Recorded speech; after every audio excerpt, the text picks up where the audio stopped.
gentlemen, Ronald Ray here, your boy with a cornbread accent.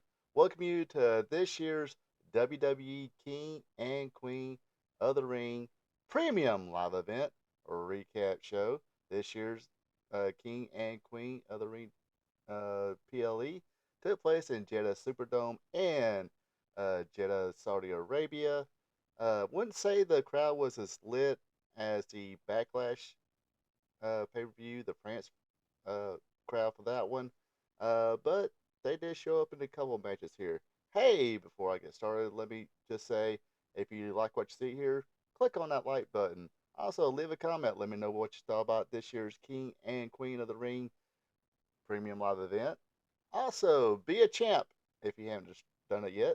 Subscribe to my channel and check out the rest of my content. Without further ado, let's let her rip. All right, the pre-show for the King and Queen of the Ring Premium Live event featured Jade Cargill and Bianca Belair successfully defending their tag team championship against Candice LeRae and Indy Hartwell. Uh, Looks like they debuted a new finishing move there. Basically, I don't know what they're going to call it. It was Jade Cargill lifting Candice up, almost like the setting her up for the Jaded. Bianca Belair hit the DDT. Jade lift her up for a wheelbarrow suplex. Bianca covered 1, 2, 3. Uh, also, it had Bianca Belair getting a little bit of a rush there and messed up Jade Cargill's kip up spot. But other than that, pretty decent little opener. All right, first match featured a match for the WWE Women's World Title. It is the champion Becky Lynch going against Liv Morgan. A little back and forth, and Liv Morgan would take over and do a good job of cutting Becky's comebacks off. But a double clothesline later led to exchange of forearms. Lynch made a comeback. Match went back and forth after that. Good little submission exchange sequence there. And hey, they got the move right. That was the Rings of Saturn that Liv slapped on her to reverse the disarmor. What the heck is Dominique doing there? We don't know. But he winds up sliding a chair towards Becky Lynch actually, and it looked like he was wanting Becky Lynch to use it. He distracted the ref, but Liv Morgan took advantage of that because Becky Lynch, being the proud champion she is, didn't want to use the chair or anything, and she paid for it. Liv Morgan hit the DDT, then the Oblivion, and your winner and new WWE World Women's Champion is Liv Morgan. So uh, the Liv Morgan Revenge Tour keeps rolling on. Next, all right. Next up is the match for the Intercontinental Championship. It is Chad Gable versus Big Bronson Reed, and the champion going against the champion Sami Zayn. Tough spot for Sami Zayn to be in. Everybody got to get a shine in, and Bronson Reed definitely got to show off his power, amongst other things. Sami Zayn, of course, with his high flying antics. Uh, and Michael Cole, let me correct you again, wasn't exactly Kurt Angle who made it famous. It was Ken Shamrock who got the ankle lock over to begin with, but oh well. Anyway, uh, Sami Zayn was finally get the big man Bronson Reed up for the Blue Thunder Bomb for a 2 count. Uh, Bronson Reed said, "Hey, I can do some of that flying stuff too," and did a suicide dive. Uh, Exchanged German suplexes between Chad Cable and Sami Zayn. Bronson Reed wanted to get involved, and Chad Cable was like, "Look, I'll just suplex both of you guys." Um, Bronson Reed would end up outside, in which he got taken out by Otis after a clothesline. Chad Gable was wanting Otis to do the same thing for Sami Zayn, but Otis being real reluctant to do it. But after being chastised and smacked around, he went for it. And when he did, Sami Zayn ducked, causing Otis to take take Chad Gable's head off with a clothesline. A Luva kick to Bronson Reed, and Sami Zayn walks out still the Intercontinental Champion. All right, now it's time for the King and Queen of the Ring finals. Up first is the Queen of the Ring finals, and that features Nia Jax against Lyra Valkyrie. Uh, not as good as a not the barn burner the last match was, but uh, didn't really expect it to be. But some stick and move from Lyra Valkyrie, but Nia Jax just shoved her in the corner and took the advantage over, uh, using her weight advantage. She came back a few times, but she just had no answers for the power of Nia Jax. Kind of close one there when she did a stomp when as Nia Jax was tied up in a corner, but like I said, it was only a 2 count.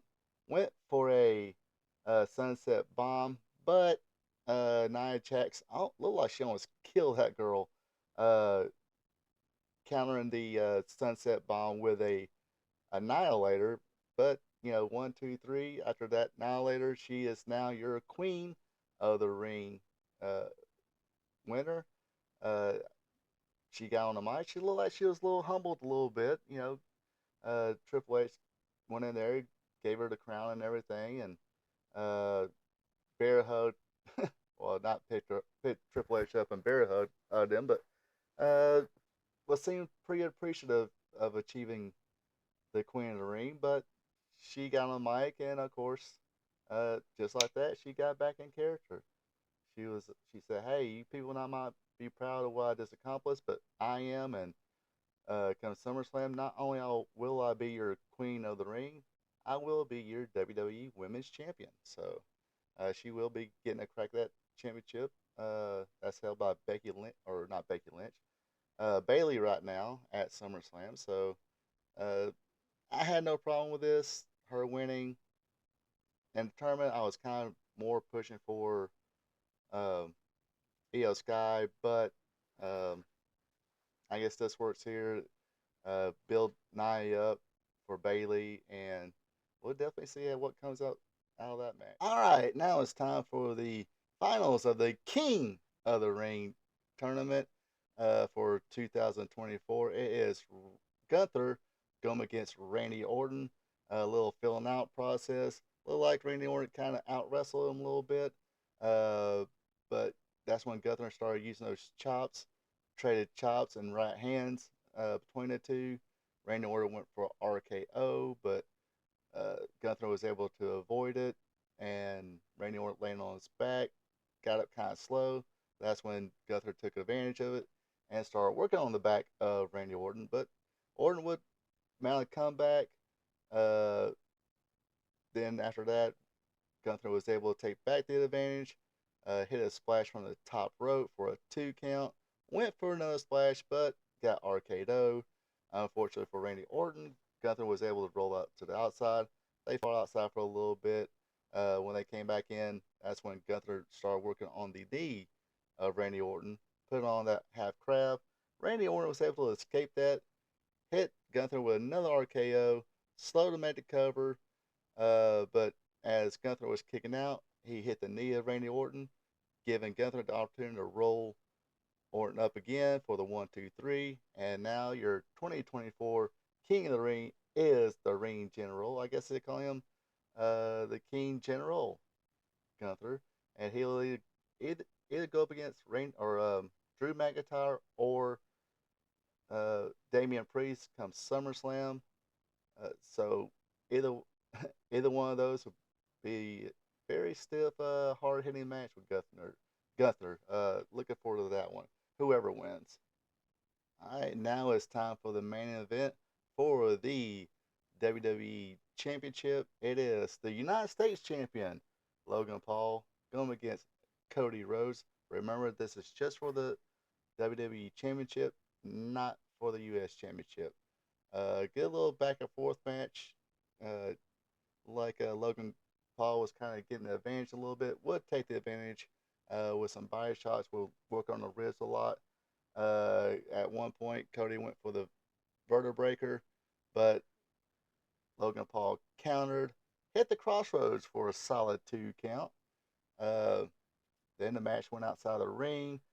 Cody hit the Cody Cutter on the table, but looked like Logan Paul was going to be counted out. Cody said, no, stop. I want to pin him in the ring. But Cody almost paid for that. Logan Paul made another comeback, hit the frog splash on Cody, putting him through the table. Uh, had another splash in the ring for a 2 count. Cody made another comeback. Unfortunately, had a ref bump. Cody hit the vertebrae this time, but no referee to count it. Logan Paul would give him a low blow, uh, trying to use the brass knuckles again. But I believe his name is Abraham. He kind of got himself involved, made sure Logan Paul didn't use those brass knucks again. Uh, Cody was able to wrestle the brass knucks out of Logan Paul's hands. Hat trick crossroads, 1, 2, 3, your winner, and still WWE champ is Cody Rhodes. Uh, I will say the fans were definitely lit for this match. Good match between these two. Uh, Logan Paul, he just likes doing spots, but this time he kind of kind of one of the better matches he's had as far as just a complete match, not just doing spots. But he did get his little spots in and stuff like that. Uh, the Randy Orton and Gunther match was pretty good. The three-way match for Intercontinental Champion was really good, um, and the fans showed up for that one. All in all, not a bad pay-per-view. Pay-per-view. Don't know how many stars I would give it. Uh, how about maybe 3?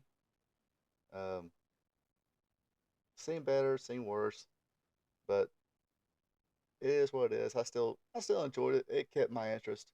Uh, like I said, let me know what you thought about this year's King of the Ring premium live event. Before I leave you guys and gals, going to do a little plug here. Every Tuesday, I do a wrestling tribute show called Wrestling Tribute Tuesday.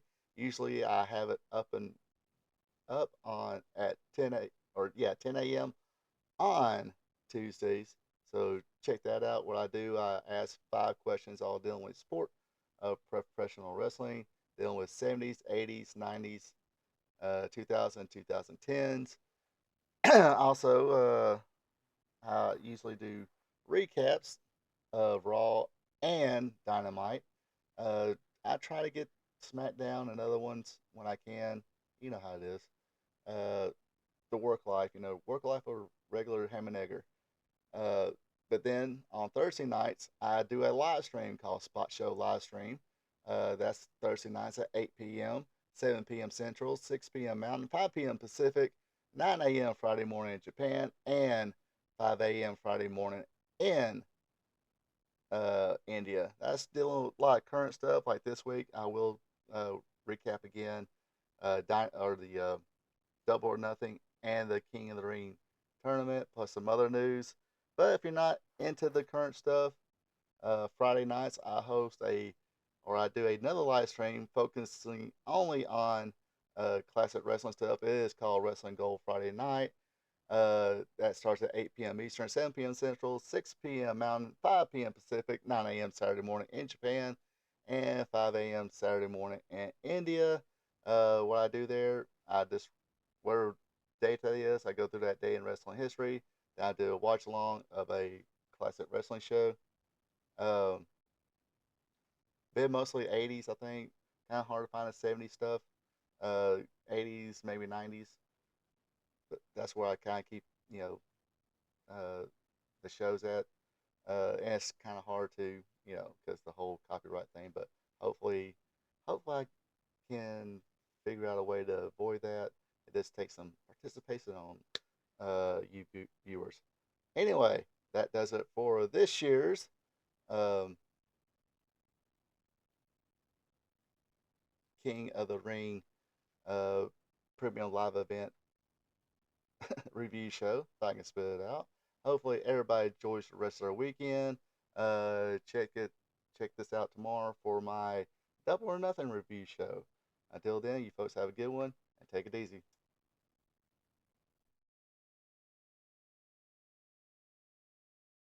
Enjoyed it, share with friends, drop a like button, leave a comment. Also, be a champ and hit that subscribe button. You can also check me out on social media, Facebook at Ronald Ray, on X or Twitter is RPATRPTV46. Until next time. So long from the peach state of Georgia.